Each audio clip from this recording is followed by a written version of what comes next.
volta. Ministro Alexandre, por favor. Bolsonaro réu! Para esclarecer, Bolsonaro primeiro réu! os erros de português Bolsonaro réu! são Sensacional! das pessoas que falaram as mensagens, nem meus, nem do professor Paulo Gonet. Isso me tranquiliza.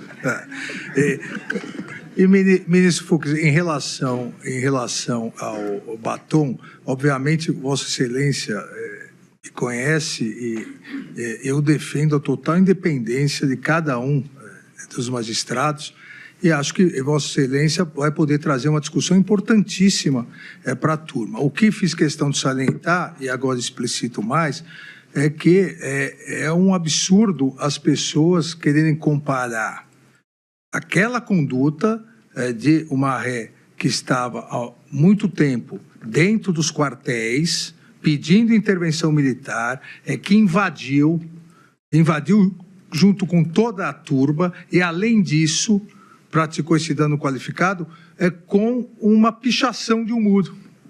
E Vossa Excelência bem disse que as pessoas não podem esquecer, relativizar.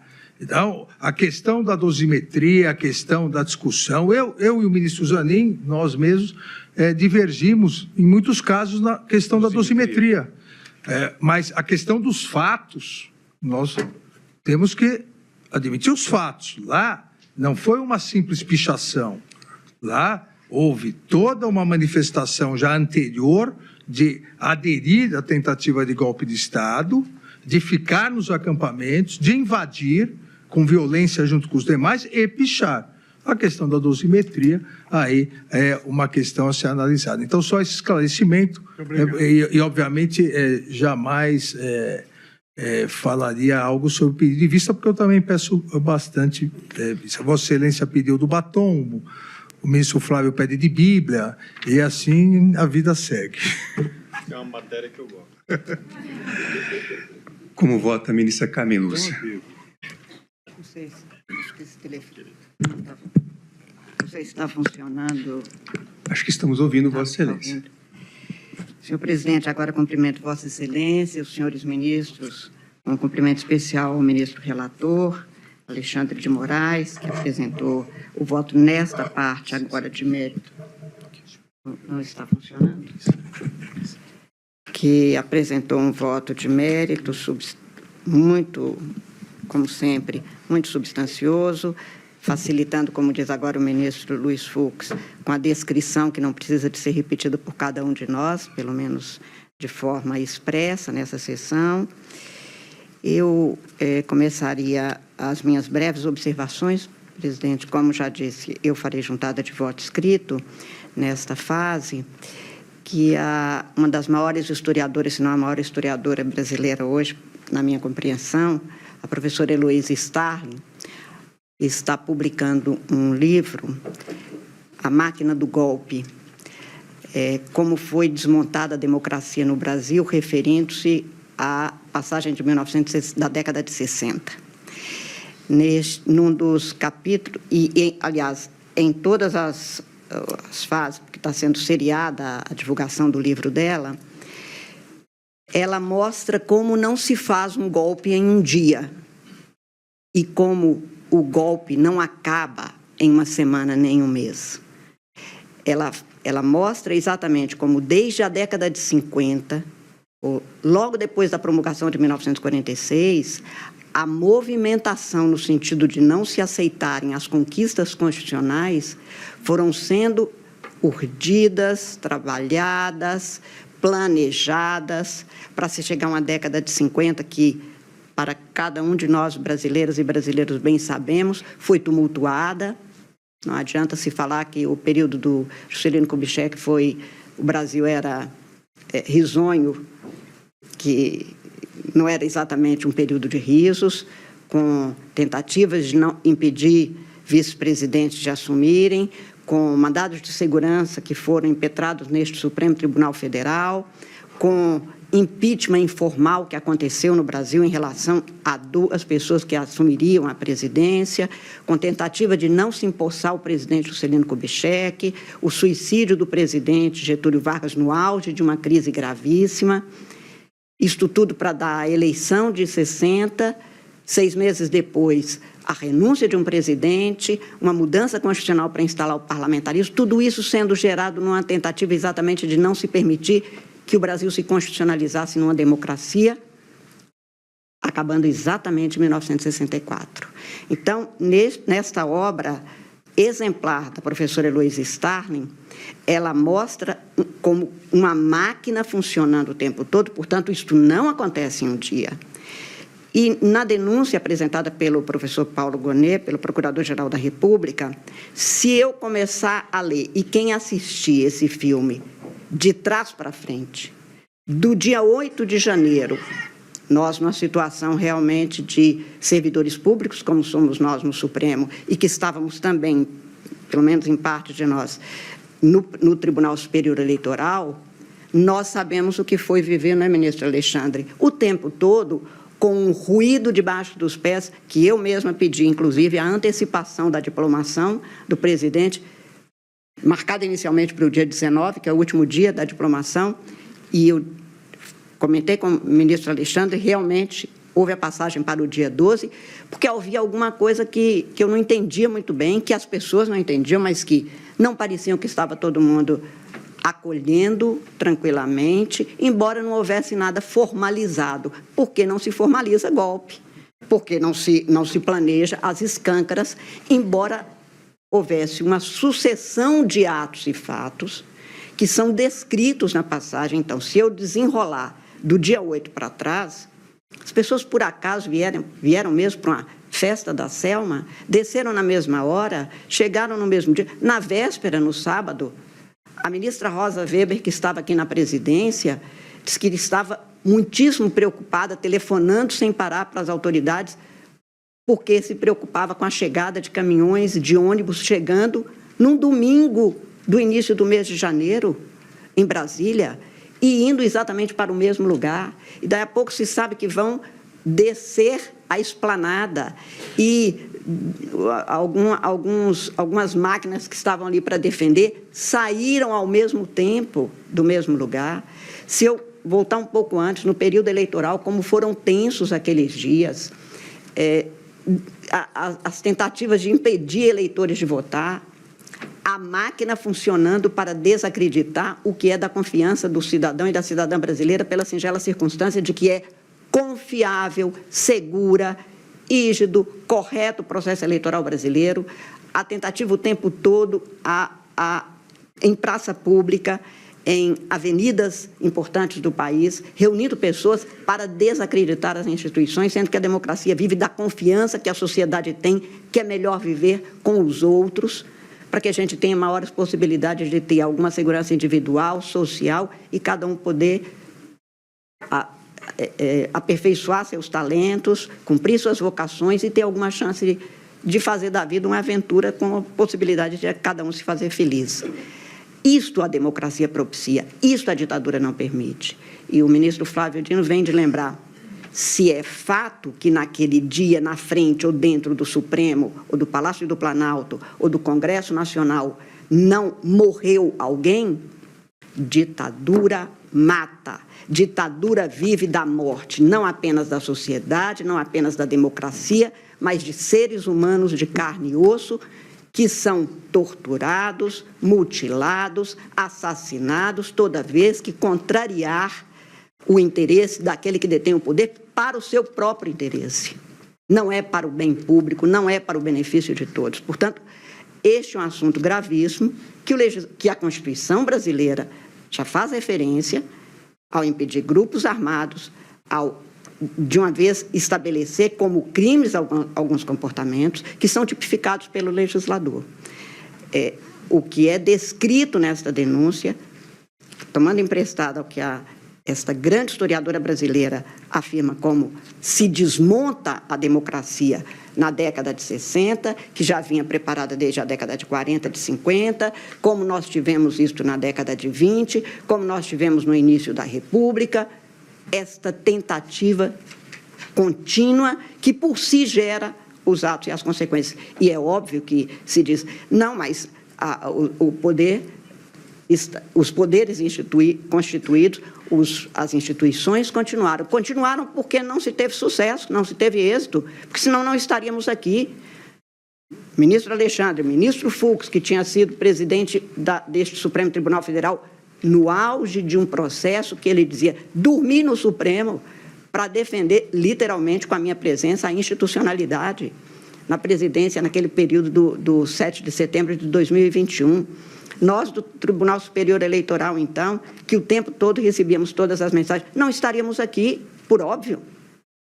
Já houve mais de uma tentativa, portanto, de se calarem as instituições democráticas, de se extinguir a democracia no Brasil. Isto é gravíssimo. Isto foi reconhecido pelos advogados, que de forma correta, de maneira honesta, como é da história dos grandes, bons e verdadeiros advogados, atestaram, não somos favoráveis e não tem que ser, porque advogado defende o cliente, com as condições do cliente, e não tem que ser favorável a nada, porque se fosse assim, nenhum assassino teria um advogado.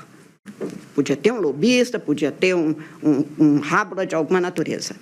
A advocacia é um compromisso que a gente jura quando entra na Ordem dos Advogados do Brasil, para defender o direito e a justiça. E assim tem sido pelos advogados, por isso ontem eu elogiei a conduta de todos eles, e todos eles se manifestando na tribuna, como nas suas peças, de que somos contra esse tipo de situação e vamos provar se o meu cliente participou ou não, e se não participou, se ele tem que ser absolvido, porque haveria ou identificação falsa dos fatos, o que seja.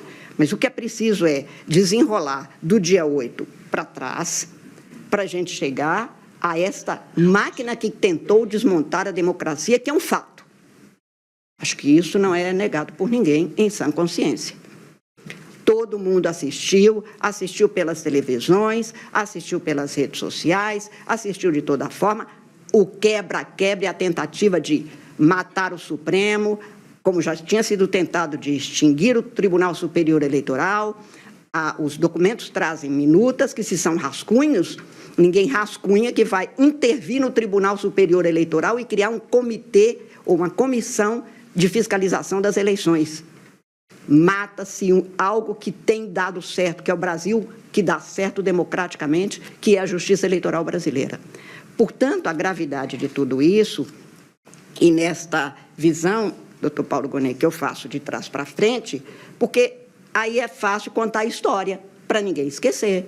Lembra-se do dia 8? Lembra-se onde você estava no dia 8? Lembra o que você sentiu? Porque mais de 80% do povo brasileiro, na primeira pesquisa feita, condenou, não no sentido da condenação penal, mas sociopolítica, aqueles atos de vandalismo, de destruição, que quebrar a portaria do Supremo, que quebrar o plenário do Supremo, não é algo de nenhum de nós, os 11 ministros, que somos nuvens passageiras, como todo mundo na vida, como quem ocupa cargo público. Nós somos passageiros. Nós estamos aqui cumprindo as funções enquanto estivermos, mas o Supremo é do Brasil. O plenário do Supremo foi uma construção do Brasil e tem uma simbologia nisso. Há juízes que, em última instância, aplicam a Constituição e guardam por ela. E esta é uma Constituição democrática. Portanto, a gravidade deste fato e a contínua tomada de atos, tomada de providências, medidas ilícitas, criminosas foram adotadas e deflagraram a tal festa da Selma. Este é um fato. Quem praticou, como participou, como cometeu, nenhuma daquelas pessoas que estavam ali, não estavam ali porque sozinha dentro de casa resolveram passear na calçada do Forte Apache. Não foi isso. E eu acho que ninguém minimamente inteligente pensa isso. O certo é que este quadro foi investigado, apurado até aqui com indícios. Esses indícios levam à denúncia que, portanto, com todas as escusas, pelo entendimento que eu entendo perfeitamente diversa dos nobres advogados, e que eu reitero, com todo o talento, expressaram aqui e nos seus documentos a defesa dos seus clientes, que haverá de se verificar mesmo, se participaram, quem participou, como participou, e a fase não é essa, porque essa é uma fase de recebimento de denúncia, nada mais. O compromisso nosso é de, tendo um fato, cumprir o dever, que é do Poder Judiciário, neste caso do Supremo Tribunal Federal, de receber a peça, verificar a partir da instrução que será feita, com todo o direito ao devido processo legal, ampla defesa, com todos os recursos a ela inerentes, tudo isso será feito no tempo certo, na fase certa. Aqui, o Estado juiz cumpre o dever, que não é subjetivo, que não é discricionário, de receber e permitir que isso seja investigado, esclarecido, para que, mais uma vez, o Brasil não tenha uma tentativa de golpe de Estado, como nós já tivemos golpes de Estado, 37, 64, e que nada se faça, e, portanto, depois, esta máquina de desmontar a democracia continue a reverberar, continue a atuar, num primeiro momento mais quieto, depois ela começa a fazer ruído, depois ela explode, como estão em alguns documentos, referências feitas. Acho, portanto, que não é inepta a denúncia, porque ela descreve os indícios, os fatos, as circunstâncias, hora, dia, documentos, que, em princípio, são atribuídos a um a outro e que vai se verificar esta concatenação. Se ela existe, como existe, quais os tipos penais que incidem, que foram aqui denunciados, objetos da denúncia, e não se há de dizer que foi sem violência, a violência aconteceu, e não foi ocasional, nem foi algo precário, que houve uma coincidência naqueles dias de sábado à noite e de domingo durante o dia. Um desapareceu, o outro viajou, o outro estava dormindo, por isso que não atendeu a presidente do Supremo Tribunal Federal, que ligava insistentemente, querendo mais segurança para o prédio do Supremo, e alguém fez isso. Ou algumas pessoas fizeram isso, porque isto não aconteceu por uma festinha do final de tarde, que por uma coincidência todo mundo resolveu visitar Brasília, e aí aproveitou e com pedra, pau. Quem chegou aqui no dia 9 de janeiro há de se lembrar que era impossível não ter sido planejado e provocado, porque, por exemplo, para quebrar a parte onde fica o audiovisual do Supremo no plenário, tem que ter uma altura que nem uma escada normal não chega lá. Alguém chegou, entrou com armas suficientes para chegar até lá e arrebentar com tudo. Alguém planejou, alguém tentou, alguém entrou, alguém executou. Nós precisamos saber isso. É preciso que o Brasil conheça, que o Brasil saiba o que aconteceu, e quem praticou o crime tem que pagar pelo crime cometido.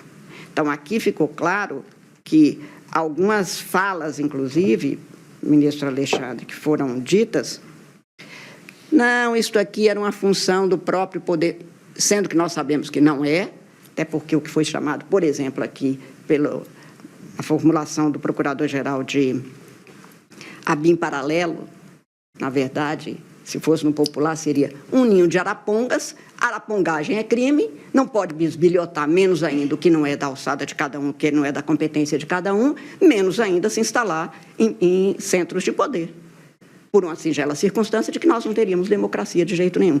Aconteceu? Alguém fez? Quem praticou? O que aconteceu a partir daqui? Então, por tudo isso, eu acho que a denúncia não é inepta, acho que os fatos típicos criminosos são narrados, os indícios de materialidade estão presentes, essa descrição que é feita pelo ministro Alexandre, e que não vale a pena repetir também, porque estão no meu voto, também lembram cada qual das etapas e cada um, o que tem como indício, não a ilação, não a sugestão, mas indício que comprova que há, pelo menos, o conhecimento e alguma participação. Se essa participação era criminosa para obstar ou para favorecer ou realmente para ser partícipe do golpe, é outra história. Esta é a fase que nós temos que instruir, os advogados vão produzir as provas, ou produzir a contraprova, a prova tem que ser da acusação, o que aconteceu, cada um como é que participou, se não tem que ser absolvido, e se participou, cada um responde na vida pelos seus atos, não responde pelos dos outros, ninguém responde pelo que o outro faz, seja seu filho, seja seu irmão, seja nada disso. Por isso mesmo é que houve a individualização e eu estou, portanto, presidente, considerando que é apta a denúncia para ser recebida, seria prematuro não receber, seria, na minha compreensão, até um descumprimento do nosso dever, como disse agora o ministro Fux. Nós recebemos. O compromisso é de receber para que o país saiba, que a sociedade brasileira saiba que estamos cumprindo o nosso dever de dar sequência para a apuração devida, para a instrução do processo e para um julgamento justo e democrático, porque, felizmente, o golpe não deu certo, temos democracia no Brasil, temos um Supremo atuando como sempre atuou. Voto, portanto, no sentido de receber a denúncia, tal como apresentado pelo Procurador-Geral da República, presidente. Obrigado, ministra Carmen. Eu gostaria primeiro de registrar que hoje o ministro Alexandre de Moraes trouxe aqui e exibiu documentos e vídeos que mostram fatos extremamente graves e que, em tese, podem configurar os crimes de organização criminosa, tentativa de abolição violenta do Estado Democrático de Direito e golpe de Estado. E ainda dano qualificado e dano a bens protegidos por lei. Então, em tese, estamos aqui diante de fatos devidamente demonstrados e aptos a configurar, em tese, os crimes que foram narrados pela Procuradoria-Geral da República na denúncia apresentada. No meu voto, eu trago também... Permite? Pois não. Eu sei porque Vossa Excelência disse isso, já tem gente dizendo que isso não está nos autos. Da mesma forma que eu poderia, no meu voto, descrever isso por escrito, poderia colocar áudio ou poderia colocar vídeo, porque tanto o Código de Processo Penal quanto o Código de Processo Civil permitem fatos notórios e públicos que o juiz utilize. Todos esses fatos são públicos e notórios. Então, presidente, é de uma falta de seriedade, às vezes, essa milícia digital que já começou de novo. Ontem começou no julgamento e hoje de novo. Então, até agradeço a Vossa Excelência ter dito para já permitir que eu diga isso. Eu sei que pessoas sérias e profissionais sérios vão ignorar isso porque já leram o Código. Obrigado, ministro Alexandre. Então, de fato, quer dizer, todos esses documentos e esse material amparou a denúncia apresentada pela Procuradoria-Geral da República, assim como diversos outros documentos que eu estou também aqui enumerando no meu voto.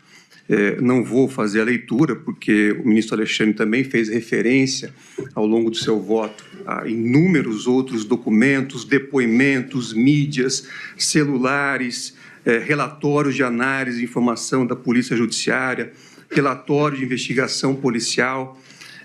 Então, há, sim, uma série de elementos aqui a amparar a denúncia que estamos aqui a analisar. Como eu disse ontem, longe de ser uma denúncia amparada exclusivamente em uma delação premiada, o que se tem aqui são diversos documentos, vídeos, dispositivos, enfim, diversos materiais que dão amparo àquilo que foi apresentado pela acusação. Também o ministro Alexandre de Moraes fez uma descrição detalhada da prova indiciária em relação, melhor dizendo, os denunciados. Se essa prova indiciária vai se confirmar ou não, é o que terá que ser feito e observado ao longo da instrução criminal. Eu acho importante também registrar, eminentes ministros, que o Código Penal prevê o instituto do concurso de pessoas. Então, o artigo 29 diz: quem, de qualquer modo, concorre para o crime, incide nas penas a eles cominadas. Então, o que significa isso? Que não necessariamente o acusado tem que ter estado no dia 8 de janeiro, mas se ele concorreu de alguma forma para que esse evento tivesse ocorrido, ele responde nos termos da lei. É o que está expresso no Código Penal.